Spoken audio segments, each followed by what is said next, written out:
El día de hoy tengo a un invitado, pues, de primera.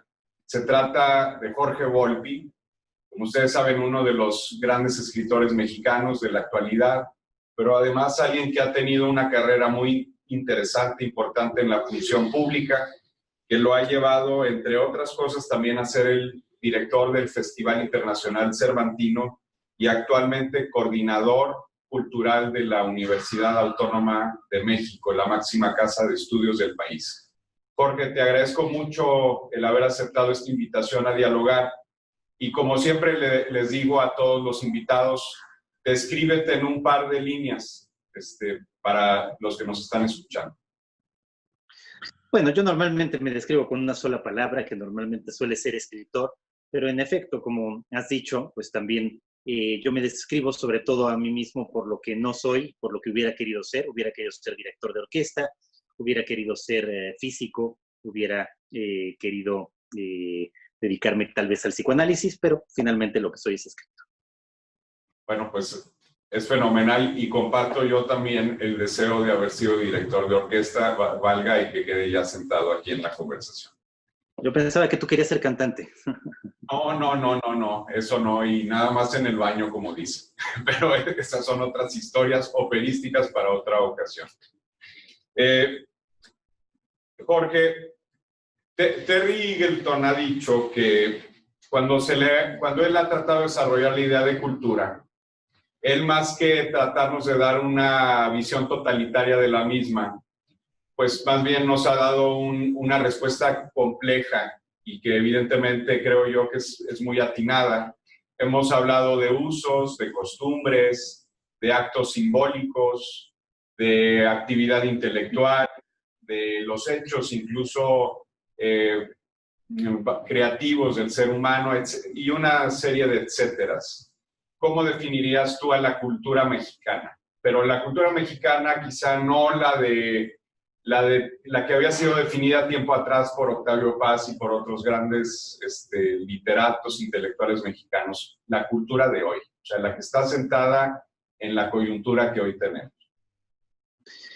Bueno, siempre es difícil esta pregunta, hay miles de definiciones, de diferencias entre alta cultura, cultura popular y sobre todo entre cultura universal o cultura global y cultura nacional. Y creo que todas estas límites y todas estas variaciones conceptuales se han ido poco a poco empezando a borrar y que en realidad al hablar de cultura mexicana no podemos dejar de hablar de la cultura en general de nuestro tiempo en todas partes. Estamos en una de las épocas que más comunicación permite de un lugar a otro, pero también una época de globalización en donde hace que la cultura central llegue a todas partes, mientras que la cultura de las periferias difícilmente alcanza el centro. Entonces, estamos en un momento en el cual la cultura mexicana sigue siendo una cultura de una enorme vitalidad, una cultura que tiene tradiciones sumamente profundas, pero que no deja de estar justamente en diálogo permanente con lo que está ocurriendo en otras partes del mundo y tratando precisamente de aprovechar lo que la globalización nos trae, pero también luchando contra esas tendencias de la globalización que son siempre centrales y que en esa medida a veces suelen ser también opresivas.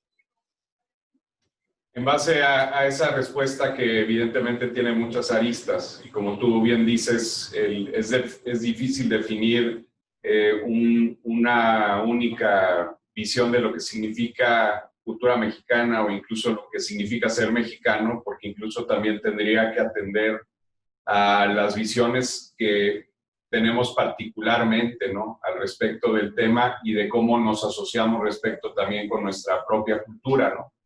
Pero esto nos lleva a un punto que quizá es neurálgico en la labor que desempeñamos al frente de organismos o la parte cultural de organismos públicos, etcétera, etcétera. Y que es la definición de una política cultural en base a, evidentemente, todos estos elementos tan disímbolos. Pues sí, en efecto, estamos en un momento particularmente difícil para la cultura, no solo en México, sino en todo el mundo, y que nos permite justamente revisitarla, reimaginarla, tratar de entender lo que pasa y tratar de anticipar un poco el futuro en una época de absoluta incertidumbre. Por otra parte, la cultura en general estaba y está todavía basada en el contacto entre seres humanos, en nuestra capacidad de entendernos y de explorarnos a través del arte y a través de distintas manifestaciones culturales. Y sin embargo, pues esta época es la que ha marcado precisamente un encierro que provoca que la mayor parte de esas actividades culturales desaparezcan y tengamos que concentrarnos en esta otra manera ahora de encontrarnos, que es a la distancia, todavía con un futuro muy incierto en cuanto a las posibilidades de regreso a lo que conocíamos antes como la vida cultural. Y por supuesto, pues esto plantea una enorme cantidad de desafíos educativos, de desafíos económicos, de desafíos tecnológicos, y desde luego de los desafíos constantes que siempre tiene la cultura, que tienen que ver con la imaginación y también con la capacidad que tengamos de hacer que los derechos culturales se cumplan y efectivamente haya acceso a la cultura por parte de los ciudadanos y ciudadanas en un momento tan difícil como este. Jorge, la cultura, eso no es de primera necesidad. Es un tema que se ha debatido en muchas ocasiones, a veces muy ligeramente hay que decirlo, ¿no? Sabemos que hay cuestiones ineludibles para la vida, como es la salud o la alimentación, los elementos básicos, vamos a decir, que nos permiten el tener vida, ¿no? Pero curiosamente, este concepto de la cultura, pues es algo que es indisociable del ser humano, y aún en las situaciones de mayor precariedad, siempre hay elementos lúdicos o reflexivos o creativos que están ahí, o sea, aún en las peores condiciones, ¿no? Entonces, por lo tanto, quizá no hemos sabido darle la importancia, a lo mejor en el discurso público, a lo que significa realmente este término. Pues sí, el arte y la cultura son consustanciales a nosotros, al ser humano. En buena medida podemos decir que somos humanos gracias a la cultura y al arte. Ha estado ligado a nosotros y a nuestro desarrollo como especie desde el principio. Imaginar que es algo accesorio o que solo es un entretenimiento o que solo es para pasar un rato, incluso en estas épocas en donde hemos tenido un encierro tan prolongado, es no darse cuenta de la verdadera naturaleza de la cultura y del arte, que por supuesto que no solo son de primera necesidad, son directamente consustanciales a nosotros. Si lo despreciamos, si lo dejamos de lado, si creemos que solo es una forma de entretenimiento que no merece la atención privilegiada, estamos perdiendo una gran parte de nosotros. El arte y la cultura nos permiten conocernos a nosotros mismos, nos permiten ponernos en el lugar de nosotros, nos permiten tratar de entender lo que significa verdaderamente ser humano. Si no le damos la importancia que merece, si no le damos los recursos económicos que también merece, vamos a perder enormemente en este sentido. En esta época muchos han recordado esas palabras de Winston Churchill en la guerra, diciendo precisamente que si no tenemos a la cultura, entonces ya no tendríamos por qué pelear. Y eso es un poco también lo que deberíamos de considerar ahora en esta época tan difícil precisamente para todos en muchísimos sentidos, pero en donde la cultura no puede quedar solamente como algo banal o accesorio, sino que tiene que ocupar el lugar fundamental que ha tenido desde el inicio de los tiempos. Paradójicamente, el sector cultural siempre lo hemos considerado como en una eterna crisis, y la cual ha sido acentuada evidentemente por los derroteros de este año. Ya volveremos quizá a ese tema porque es interesante también el entorno al COVID-19, pero antes yo quisiera detenerme un poco en la UNAM. La importancia como una un eje fundamental también para el desarrollo artístico y cultural, no solamente de la Ciudad de México, sino también ya a través de otros campus o relaciones fuera de la Ciudad de México, pues ha sido fundamental. En ese sentido, ¿en qué se basa la visión de la UNAM respecto a la cultura? ¿Y con qué retos te encontraste una vez que asumiste el puesto actual? Dejando ahorita de lado, evidentemente, el estado actual de las cosas. Bueno, la Universidad Nacional tiene como objetivos centrales establecidos en su estatuto tres funciones distintas: la docencia, la investigación, la difusión y promoción de la cultura. Entonces, desde ahí ya queda claro, por un lado, cuál es esa vocación esencial también de la universidad en este sentido. Por otro, la Universidad Nacional intenta ser una universidad no solamente para la Ciudad de México, sino para todo el país. Cuenta con y en varios de ellos con escuelas grandes e importantes o con centros de investigación igualmente grandes e importantes, instituciones de educación superior del resto del país. Entonces, en esa medida, desde que llegamos en la administración del doctor Enrique Graue, la cultura en la universidad creo que tiene tres prioridades a las que se han añadido unas más. La primera tendría que ver, desde luego, con la naturaleza misma de la universidad, que es con un énfasis privilegiado en los jóvenes. Ese énfasis privilegiado en los jóvenes es una de las funciones centrales para la universidad, no habiendo un programa específico para jóvenes en términos culturales en el país. La universidad intenta también asumirlo por esa razón. En segundo lugar, nos importaba también muchísimo la cultura entendida también como un vínculo entre la ciencia y el arte, entre las humanidades y el arte. O sea, esa forma de contacto entre disciplinas que se han separado mucho en los últimos decenios y que la universidad es el espacio para poder unir, no dos culturas separadas, una científica humanística, otra artística y cultural, sino tratar de tener vínculos entre ellas también de forma muy estrecha. Y a eso también hemos estado añadiendo ahora una visión importante que tiene que ver con la cultura como detonador de cambios sociales, la cultura entendida en un contexto social amplio. Y por supuesto también algunos problemas centrales de nuestro tiempo, la cultura también como un vehículo para luchar en contra de la violencia de género y para tener también en la cultura una perspectiva de género que sea importante. Y por último, como es un país azotado por una enorme cantidad de violencias, la cultura también como un vehículo para tratar de restañar esta violencia, de entenderla, de interpretarla y también de confrontarla.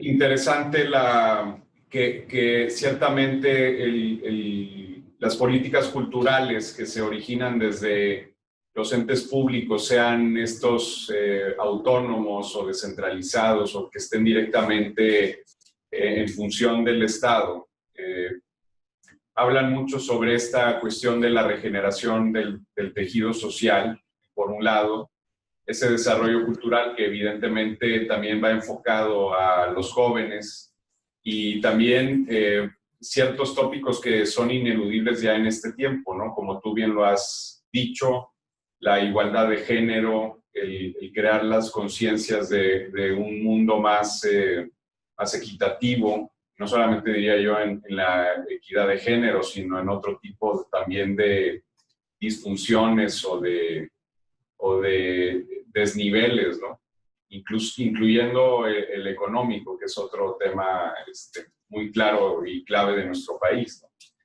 Pero al respecto de esto, ¿de qué forma simbra la situación del COVID respecto a esa visión de la UNAM y cómo establecen una respuesta que finalmente es algo que hemos hecho muchos organismos culturales del país, evidentemente en un proceso muy complejo porque vas aprendiendo de ciertas iniciativas que también vas tomando y que a lo mejor inicialmente no habían sido contempladas a inicios de este año? Bueno, por supuesto es algo que no esperábamos en ninguna parte del mundo y desde luego tampoco en México. No estábamos preparados para ello y hemos tenido de manera muy acelerada tratar de confrontar lo que significa la pandemia de COVID-19 para la cultura. En términos de la universidad, para comenzar por ahí, por supuesto que desde muy rápidamente, en cuanto comenzábamos a ver lo que pasaba en el resto del mundo, cómo se cerraban las distintas sociedades, cómo había estos periodos enormes de clausura, pues tuvimos que pensar rápidamente en cómo, por un lado, cambiar completamente los programas de trabajo que teníamos previstos e intentar convertirlos en programas a la distancia, en programas a través de Internet y redes sociales y a través de la radio y la televisión con la que también contamos en la universidad, Radio UNAM y TV UNAM. Entonces fue un proceso muy acelerado para dar vida en primera instancia a un programa que continúa, Cultura UNAM en Casa, en el que seguimos teniendo decenas y decenas de actividades a la distancia, insisto, en línea o a través de radio o de TV UNAM en todas las disciplinas artísticas. Programas que contemplan, desde luego, desde contenidos múltiples, pero que es lo que más ha abundado en redes sociales, pero también actividades interactivas, actividades pensando en quienes se han quedado en casa en toda esta época, y también, dada la naturaleza de la universidad, cursos, talleres y programas también con valor curricular que tienen que ver con actividades culturales. En segunda instancia, también quisimos reflexionar de manera también muy rápida sobre las consecuencias de esta pandemia. Organizamos desde el área de cultura, pero con todo el esfuerzo de la Universidad Nacional, uno de los mayores encuentros para tratar de reflexionar sobre este tema en el marco del festival El Aleph, las posibilidades de la vida y las consecuencias de la pandemia de COVID-19. Lo hicimos a lo largo de varias semanas y continuamos ahora con un programa extendido del Aleph dedicado precisamente a la pandemia. Hemos elaborado también una encuesta y un diagnóstico sobre el sector cultural y sus afectaciones durante esta época de encierro y de pandemia, que hicimos junto con una de nuestras cátedras, la Cátedra Inés Amor de Gestión Cultural, y que le presentamos tanto a la Secretaría de Cultura Federal como a ustedes, los secretarios de Cultura de los estados o los directores de los distintos institutos o consejos que existen en los estados de cultura. Y estamos también tratando pues de elaborar toda una serie de propuestas para ver cómo responder a esta época. Así que en términos generales, esta ha sido, digamos, la actividad ya dentro de la pandemia de la Universidad Nacional en su área de cultura. Me parece que en estos tiempos excepcionales hemos visto resurgir una especie de liderazgo también que tiene la UNAM a nivel nacional respecto evidentemente a este tema, no que no existiera o no lo tuviera anteriormente, pero me parece que bajo las circunstancias del COVID, algunas más apremiantes que otras, la necesidad de provocar puntos de reflexión como el que ustedes abrieron hacia los titulares de cultura y también en sus conversaciones con la Secretaría de Cultura, me da la impresión que también era llenar un hueco que quizá no había sido atendido con tanta diligencia, o sea, a nivel federal. Y no quiero tampoco que suene confrontacional, pero, por ejemplo, me llama la atención que este estudio que ustedes han sacado con mucho rigor, como lo merece una máxima casa de estudios, pues llegó en un momento en el que en muchas entidades estábamos buscando un poco más de información a nivel nacional y al respecto de las perspectivas más allá de lo que evidentemente tenemos en buena relación titulares de cultura de diversos estados. No, sí, la universidad en esta medida, también considerada como universidad nacional, hemos querido tener esta vocación académica de realizar una encuesta y luego de elaborar toda una serie de propuestas con distintos especialistas para tratar simplemente de contribuir al debate sobre lo que tenemos que hacer en este momento. Tú ya mencionabas justamente algo importante al inicio, si era esencial o no la cultura, estableciendo que sí, por supuesto, que sabemos que es una época en donde vivimos también una acelerada crisis económica, cuyas consecuencias todavía no alcanzamos a padecer del todo y que continuará a lo largo de un tiempo probablemente muy largo, pero aún así, tanto con recursos como con imaginación para la creación de políticas públicas, nos parecía importante contribuir al debate desde la universidad y desde nuestro sector más académico. Y de ahí, pues, esta voluntad de elaborar estos documentos, de estar llevando a cabo también una serie de foros con distintos especialistas y también con responsables de cultura en distintos sectores, en distintas áreas y disciplinas, pues para entre todos intentar encontrar salidas a lo que es una de las más graves crisis del sector cultural mexicano que hayamos tenido en muchísimo tiempo.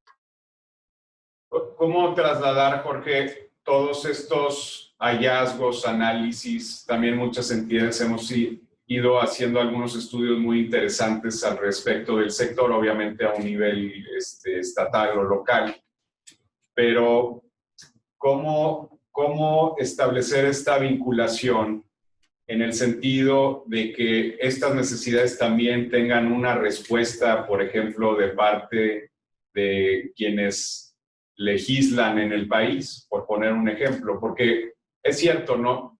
Bajo la perspectiva de crisis actual, se antoja improbable la posibilidad de estar nosotros pidiendo o estando en una campaña de aumentos de recursos al sector cultural. Como tú bien dices, esto nos ha abierto la puerta a encontrar otras formas de atender las necesidades y hacer frente a los retos. Pero también es ineludible que es un sector que ya tampoco puede estar recibiendo mayores recortes, o sea, más allá de lo que hemos tenido que sufrir en algunos casos a nivel estatal, pero también es cierto que se han recortado muchos programas federales que tenían una importancia fundamental, sobre todo para algunos estados que dependían mucho más, en este caso, de un recurso federal que de un recurso estatal.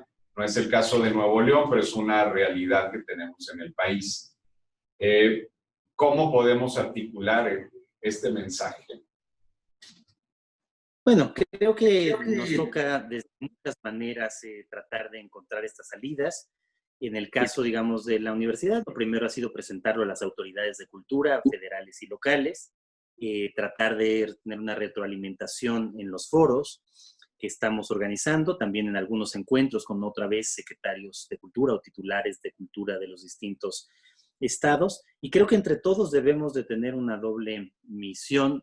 Por un lado, de hablar con nuestras comunidades y de tratar de que la sociedad en su conjunto vea la importancia y la relevancia de la cultura y por lo tanto de cómo debe de ser apoyada y de encontrar salidas a esta crisis. Y por el otro, creo que efectivamente institucionalmente pues también nos toca presionar tanto a las autoridades de cultura, a ustedes mismos, a la cultura federal, pero también, por supuesto, a los legisladores de cultura locales y federales, para que también pues haya estas medidas de emergencia que yo creo que son imprescindibles, que se han tomado en otros países y que creo que sin ellas el sector cultural va a quedar en una desprotección y en una debilidad aún mayor de la que teníamos de por sí, derivado precisamente de esta crisis. Algunos nos hemos sumado a la idea, al menos inicialmente es de carácter moral, de que pudieran declarar a la cultura mexicana como esencial. Ese es un movimiento que se ha hecho en Alemania, en Francia, evidentemente ellos incluso con presupuesto de por medio, ¿no?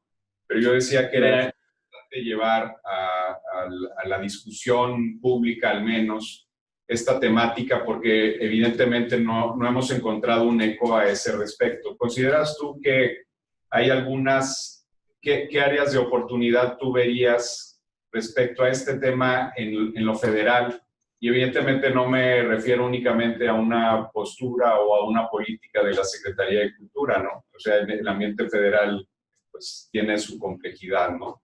Pero más allá de esto, ¿qué consideras tú qué elementos hay ahí que pudieran pues, detonarse, ¿verdad?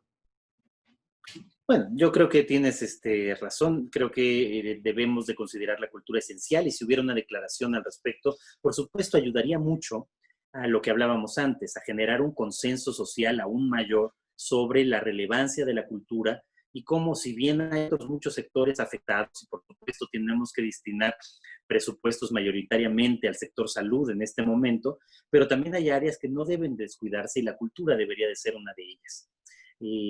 Hay que tener conciencia, digamos, de las limitaciones presupuestales, sin duda, pero también conciencia de la relevancia que la cultura puede tener para la reactivación, no solamente económica, sino de la sociedad en su conjunto, que ha estado afectada, paralizada y en una situación excepcional de tragedia. Si en este momento estamos contando 42,000 muertos prácticamente, y seguramente llegaremos a cifras mucho más altas, estamos en una situación de emergencia nacional que requiere no solamente de la acción hacia el sector salud o económico, sino también hacia lo que la cultura le da a los ciudadanos. Crítica, cohesión, identidad y capacidad de darle sentido precisamente a este momento que está resultando tan difícil para millones de personas. Tú has subrayado perfectamente el hecho de que nos encontramos en una emergencia. Si bien evidentemente todos los estados a través de sus organismos culturales han hecho un trabajo de respuesta ante las necesidades crecientes que encontramos en el sector, también es cierto que debemos de considerar que somos organismos finitos, o sea, tenemos un presupuesto finito. Evidentemente no logramos abarcar tampoco la totalidad del sector, a pesar de que a través de las políticas y los programas que derivan de estas, pues vas abordando diversos sectores de una forma incluso democrática. En el caso de CONATE así es, no es una Secretaría de Cultura, es un organismo mucho más balanceado en ese tema. ¿Cómo piensas que México, y ahí me refiero en la totalidad, yo sé que es una visión que te puedes hacer de diversos factores, pero ¿cómo crees que el país, y ahí incluyo incluso a los estados, las instituciones, ha abordado el tema de la crisis del COVID con respecto a la... Bueno, como tú dices, hay una parte presupuestal que está siendo terriblemente difícil. Uno de los aspectos que de antes de la crisis del COVID nos parecían más preocupantes, o a mí me parecen más preocupantes, es esta política de llamada austeridad republicana, pero que en realidad ha significado enormes recortes a distintos sectores de la vida pública en una política que se acerca más a lo neoliberal que a una política auténticamente de izquierdas que intentaría reforzar la acción del Estado en muchos sectores y particularmente también con la tradición mexicana que tenemos en el sector cultura, donde el impulso estatal ha sido siempre tan importante. Si esto ya venía siendo una constante antes de la pandemia, ahora en pandemia, donde los recortes se han multiplicado enormemente, pues desde luego que estamos en una situación de emergencia doble. No solamente las afectaciones derivadas del cierre y de la clausura de los espacios culturales, que todavía se mantiene en la mayor parte del país, sino también esta austeridad llevada al extremo, que también ha afectado sin duda de manera redoblada, pues justamente las posibilidades de recuperación del sector y que ha limitado enormemente la acción del Estado federal, pero también evidentemente estatal en muchos sentidos. A esta, digamos, política, que es una política general que afecta a la cultura como a otros sectores, pero digamos que es una política general de austeridad, pues tendríamos justamente también que tener ahí, los recursos son finitos, pero si además hay estos recortes que son en ocasiones excesivos y que impiden la acción misma del Estado en cultura, pues tenemos que rebelarnos ciertamente contra digamos, esta política, más allá de que podamos entender una situación de emergencia económica que no va a permitir, por supuesto, que haya derroche en ningún sector. Hay que utilizar los recursos de manera mucho más clara e inteligente en este momento para apoyar efectivamente a la economía cultural en su conjunto, a los distintos actores culturales, no solamente a los artistas, que ese ha sido también uno de los problemas, creer que solamente está enfocado en los artistas como privilegiados que deben recibir recursos, pero no, en la economía cultural en su conjunto, que representa una enorme cantidad de puestos de trabajo y de ingresos también para el país y para las familias de muchísimos trabajadores, no solamente artistas, sino todos aquellos actores culturales que dependen del trabajo cultural y artístico. En segundo lugar, ha habido una respuesta de imaginación, por supuesto, tanto estatal como federal, que eso sí ha sido notable y desde luego hay que celebrar que haya habido una enorme cantidad de programas inmediatos, a veces improvisando, pero en este momento no había otra manera de ver bajo prueba y error qué programas podían funcionar mejores que otros en una situación como la que estamos viviendo. Y ahí creo que ha habido una buena sensibilidad de los distintos responsables de cultura federales y locales en muchos sentidos. Y ahora pues todavía toca esta recuperación que tenemos que encontrar cuando el sector cultural pueda alcanzar ciertos niveles de normalidad, de esto que se ha llamado nueva normalidad, que todavía va a seguir afectando enormemente a nuestro sector, pero en donde tenemos que seguir contribuyendo con ideas, pero también con la lucha por tener presupuestos que permitan al menos intentar esta recuperación. Lo has puesto muy bien al respecto del sector, en el sentido de los organismos de cultura no solamente tienen el componente del artista, sino también el del profesional, el del gestor que se dedica a esto. Y evidentemente estos planes de austeridad y van involucrando el desempleo de mucha gente y los vas poniendo en una situación de mayor vulnerabilidad. Esa es una realidad. Por otro lado, no debemos dejar de lado el hecho de que también nuestra actividad está enfocada a los ciudadanos. O sea, llegamos a ellos a través, evidentemente, de una propuesta o una programación artística, un taller, una reflexión, un gran programa de desarrollo cultural.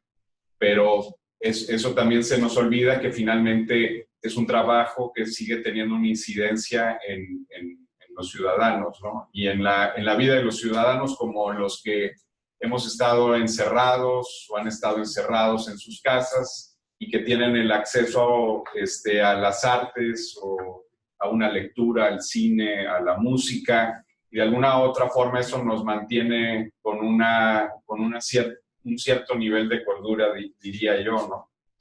Al respecto de eso me llama un poco la atención, la Secretaría de Cultura acaba de publicar, seguramente tú lo leíste también, el Plan Sexenal de Cultura. Y llama la atención que el COVID no está involucrado en esta cuestión, ¿no? Y sabemos que el COVID no va a desaparecer de la noche a la mañana. No sé qué perspectiva tú tengas al respecto de eso. O sea, una vez que se tenga una vacuna, ¿tú crees que vamos a regresar a la realidad anterior? O sea, totalmente, en parte. ¿No tendríamos que estar preguntándonos a nivel federal también qué elementos deberíamos de seguir considerando para la construcción de una política cultural pública, ahora que ya tuvimos la experiencia del COVID, ¿no? Por supuesto, yo creo que tienes toda lo que dices. Por lo que estamos viendo, en el mejor de los escenarios que se nos están presentando, en el de una vacuna universal, barata, que llegue rápidamente a la gente, esa normalidad, si es que la pudiéramos recuperar con una campaña de vacunación gigantesca, seguramente no la tendremos sino hasta el año 2022. Si es que, en efecto, la tenemos. Es algo que todavía sigue siendo difícil de prever. Hay resultados alentadores por lo que vemos en la prensa de muchas vacunas, al menos de 3 ya en una fase muy avanzada, pero para que sean generalizadas, universales, baratas, y que lleguen a todos los países que las requieren, pues seguramente va a implicar todo el año próximo. Con lo cual, por supuesto, tendríamos que pensar que la política cultural no puede eliminar el factor de la pandemia de COVID, porque todavía será al menos toda la segunda mitad de este año y todo el año próximo. Con lo cual tienes tú toda la razón. La política cultural tiene que pensar de manera híbrida, tiene que pensar en el regreso a esa normalidad posible, pero tiene que pensar también en cómo ahora, ya con esta experiencia, tenemos que continuar con una enorme cantidad también de políticas a distancia que habría que reforzar de muchas maneras para tratar de mantener, digamos, lo más vivo posible el sector cultural. Y no me refiero solamente a ideas para programas para el público, sino también ideas y programas para que esa economía cultural y ese sector cultural se mantengan activos, vivos, a lo largo de probablemente todavía un año a un año y medio de una enorme crisis que no va a paliarse por lo que estamos viendo hasta ahora, ¿no? Dentro de los sectores más afectados en el campo de las artes están las artes escénicas, Jorge. Sabemos, por ejemplo, que las orquestas están en una gran crisis. A lo mejor aquellas que están sujetas a instituciones, pues probablemente una universidad importante como la UNAM, no sin ciertos sacrificios, puede mantener a la OFUNAM a flote, vamos a decirlo, ¿no? En otros casos no va a ser esa la realidad. Sabemos que hay algunas orquestas que están en bancarrota en Europa o en Estados Unidos. La ópera es otro tema interesante al respecto. El teatro igual. El teatro finalmente son la danza, el ballet, la danza contemporánea, pues también son conceptos artísticos que están en su, digamos, en su filosofía, en su conceptualización. El público presente es una parte fundamental, ¿no? de esa conexión o de esa disciplina, ¿no? ¿Se pone esto en hold estos 2 años? ¿O encontramos soluciones aún y que sean caras para poder mantener a flote esta situación? Claro, bueno, la afectación para las artes escénicas ha sido muy, muy drástica. Estamos viendo ya, digamos, lugares en Europa donde se está regresando otra vez a una cierta normalidad. Estas semanas ha empezado, pues, quizá el festival más importante de los que han mantenido su agenda, el de Granada en España, y pronto tendremos algunos ejemplos con el Festival Salzburgo. Pero en efecto, cuando decíamos también de que hay que considerar el COVID como un elemento de política cultural, no solamente implica para seguir realizando acciones a la distancia a través de internet, redes sociales, radio, televisión, significa también cómo vamos a poder activar el sector cultural, particularmente de música y artes escénicas, incluso con la pandemia. Y frente a esto, pues tenemos que estar pensando en alternativas. En primera instancia, ¿cómo tendríamos que privilegiar la posibilidad de hacer este tipo de actividades, teatro, danza, música, incluso ópera, al aire libre? Tenemos muy claramente ya conciencia científica de que las condiciones al aire libre son infinitamente menos riesgosas que en locales cerrados. ¿Es posible? Sí. ¿Es caro? También. Tenemos que redirigir recursos para tratar de imaginar cómo poder hacer esto en espacios al aire libre, que se puede guardar mejor la sana distancia y en donde es mucho más fácil de hacer. Tenemos que irlo pensando. En segundo lugar, tenemos que pensar qué hacer con los locales cerrados y por lo tanto tenemos que pensar efectivamente en medidas que ya se han tomado en otros lugares, en reducción del tamaño de las orquestas, en ampliación del tamaño de la distancia entre los músicos, de ampliación de la distancia entre los bailarines, de enfocarnos más en piezas ahora cercanas a la música de cámara, al teatro de cámara, a la danza de cámara, en espacios grandes y en donde se pueda guardar medidas de sana distancia. Todo esto es algo en lo que tenemos que estar pensando. En la UNAM ya lo estamos haciendo. Intentaremos presentar para nosotros mismos nuestro propio programa de trabajo en términos de COVID con esta serie de medidas. que van, desde luego, en primera instancia, en cómo utilizar al máximo los espacios abiertos, y en segunda, cómo vamos a poder utilizar ahora los espacios cerrados para las artes escénicas y la música. Dentro de las reflexiones también que nos ha traído este COVID, y evidentemente, como ustedes han hecho su trabajo, esta posibilidad de encontrar soluciones a los espacios escénicos, y que efectivamente yo coincido totalmente contigo, vamos a tener al menos que emigrar en estos 2 años, vamos a poner un periodo razonable a los espacios al aire libre, definitivamente, si queremos seguir escuchando orquestas o seguir disfrutando de espectáculos teatrales, operísticos, danza, etcétera, etcétera. Pero hay otra línea que ha estado ahí implícita dentro de las reflexiones que nos ha traído el COVID, Jorge, y que me gustaría también reflexionar contigo. ¿Cuál es el costo real de las artes? O sea, me refiero a que las artes, como bien lo sabemos, tienen productos, vamos a decir, de un alto nivel artístico, pero que generalmente, tradicionalmente, cuestan caro. Tú lo sabes. Traerte no sé, a tu pianista querido András Schiff, por poner un ejemplo, pues sabíamos que nos iba a costar tanto los honorarios de él. Esta situación del COVID ha hecho que tengamos que repensar incluso en la agenda artística, en muchos de estos elementos, y nos encontramos que también surgen muchos artistas de gran calidad que a lo mejor vas a poder contratar a un costo menor de lo que a las vacas sagradas se les daba. O sea, el día de hoy ya parecería poco antojable o probable pues gastar, vamos a decir, $1 millón por traerte a una figura como un Plácido Domingo, aún y que le reconozcamos toda su grandeza, y eso no lo estoy poniendo yo en duda en este momento. Igor Levit, un gran pianista que seguramente tú conoces, que yo soy seguidor de él, dio una serie de conciertos en línea todos los días. Y yo era de los que se ponía a escuchar su concierto diario de Igor Levit ahí en casa. Pues esto nos ha replanteado también el costo real de las artes. O sea, nos vamos a encontrar con muchos artistas fuera de trabajo, a lo mejor formal, y que van a estar accesibles a condiciones muy distintas a las pre-COVID. No sé qué piensas tú al respecto de todo esto.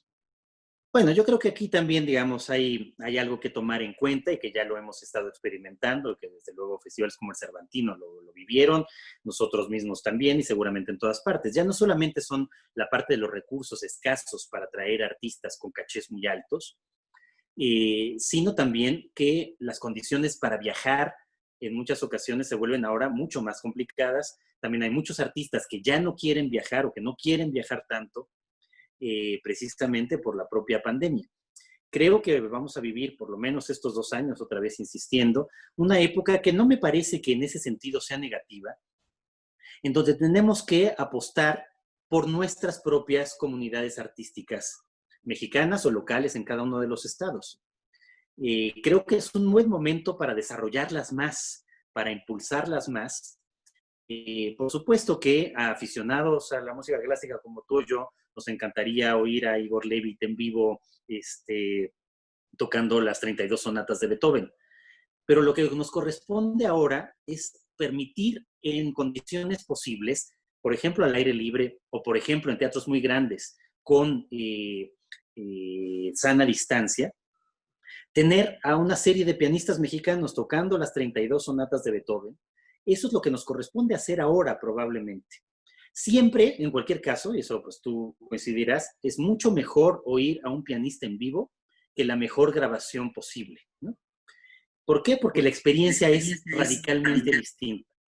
Entonces, esto no quiere decir que no añoremos la época en que podamos tener en México a figuras como esta, digo, y por hablar de un pianista que creo que por lo que veo en esta época hemos estado escuchando ambos, sino que es una época en que corresponde apostar más para que las propias comunidades artísticas mexicanas tengan posibilidad otra vez de tener públicos, para reforzarlas, para tener programas de formación más sólidos, tanto de formación artística como formación de públicos, mientras la economía cultural se establece y podamos tener otra vez, digamos, grandes figuras mundiales en el país.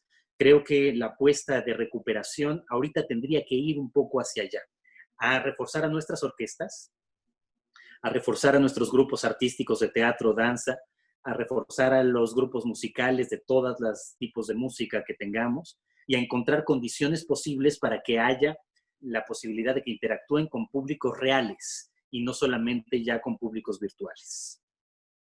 Coincido contigo y es más, te diría que quienes encabezamos organismos culturales tenemos el deber moral de apoyar a nuestros artistas estatales y mexicanos. Y acá igual nosotros tomamos la medida de cancelar todo lo internacional. Evidentemente se iba a cancelar también por sí mismo, por la imposibilidad de viajar, pero creo que también es importante, como bien lo dices, que esto quede plasmado en una política y más que en una circunstancia de crisis nacional muy grave como la que tenemos, pues es ineludible el apoyar a los nuestros, ¿no? Eso creo que es un factor que seguramente iremos viendo en los siguientes 2 años, como bien lo acabas de apuntar. Y finalmente, para redondear este programa, Jorge, quisiera yo decirte qué realidades que ha traído el COVID-19 han llegado para quedarse. Yo sé que hemos hablado que eventualmente regresaremos al teatro de ópera cerrado, eventualmente vamos a escuchar a la OFUNAM en la Nezahualcóyotl, pero ¿qué cuestiones han trastocado la cultura, el tejido y que deberíamos de considerar como pues ya parte de una realidad? Bueno, yo creo que esta parte a distancia tenemos que tenerla mucho más clara de qué es lo que tenemos que hacer ahora las distintas instituciones culturales. En una primera instancia, todos salimos muy rápidamente a hacer todo tipo de actividades culturales para tratar de responder a los artistas, responder al público, responder a la propia sociedad rápidamente. Creo que ahora hemos empezado a darnos cuenta de algunas realidades, de una enorme sobreoferta, por supuesto, de contenidos, de la necesidad de articular curadurías realmente claras e importantes y de que esas curadurías permitan además que realmente haya públicos específicos para ciertas actividades que se hacen y teniendo en cuenta justamente la enorme diversidad que estamos teniendo en este momento. ¿Cuáles son las cosas fundamentales? ¿Qué debe hacer cada institución? ¿Qué debe hacer con sus propios artistas? ¿De qué manera debe difundirlo? Para justamente, digamos, ahora encontrar un nuevo ecosistema de la cultura a distancia, que ahora ha sido por lo pronto, evidentemente, de muy buena voluntad, pero absolutamente caótico, y enfrentado además a donde aquí no hay fronteras nacionales. Tenemos una enorme cantidad de contenidos, no solamente producidos por nosotros, sino por todo el mundo, tanto por actores privados como por actores públicos. Tenemos que encontrar las maneras de encontrar efectivamente qué contenidos llevar a nuestras propias comunidades para que en efecto les sirvan, les digan cosas, les permitan reflexionar y al mismo tiempo reactiven la vida económica cultural mexicana. Entonces, creo que eso ha sido un gran aprendizaje. Primero hicimos todo lo que se podía, pero claro, teníamos instituciones públicas promoviendo al Metropolitan Opera de Nueva York como si lo necesitara. Es decir, ahora lo que necesitamos realmente es nosotros mismos ver con nuestras comunidades ya más claras, más identificadas, nuestras pequeñas comunidades digitales en muchos sectores, en muchas áreas, para atenderlas correctamente, para tener retroalimentación de ellas y para permitir que artistas mexicanos terminen pudiendo vivir de su trabajo en estas comunidades digitales o a distancia que estamos creando. Y no solamente la necesidad de ofrecerle infinitos contenidos, aunque sean de la mayor calidad posible, que de todas maneras el público podría encontrar de otras formas. Muy interesante porque ciertamente las plataformas digitales, por un lado, claro, eventualmente desnudan a quienes quieren las artes, eso es un hecho, pero también es cierto que nos pone en una competencia ya internacional también. Y ahí es donde, como bien lo dices, nuestro deber también es ir depurando esos contenidos o ir provocando que estos estén a la altura también de las circunstancias, ¿no? No solamente para nuestras comunidades, sino también dentro del entorno nacional de la cultura y de las artes.